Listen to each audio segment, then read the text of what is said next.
For today's video guys, gagawa ko na masarap na merienda.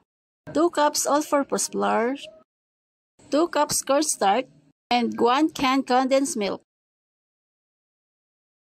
Combine to powder all-purpose flour and cornstarch. Ilagay ang condensed milk. Maglagay ng white shortening lard. Paghalu-haluin ang lahat ng mga ingredient guys at imasa ito ng maigi upang ma-absorb ang lahat ng mga ingredients na pinaghalo-halo. So ayan na guys, pag ganyan na yung kanyang dough, pwede na siyang pagbilog-bilugin. So binilog-bilog lang siya ng maliit at saka i-design natin ng gamit tayo ng tinidor. So ayan na guys, lahatin natin siya para mas maganda tingnan pag naluto na. So, isalang na natin siya sa oven guys at lutuin natin ng at least 60 minutes.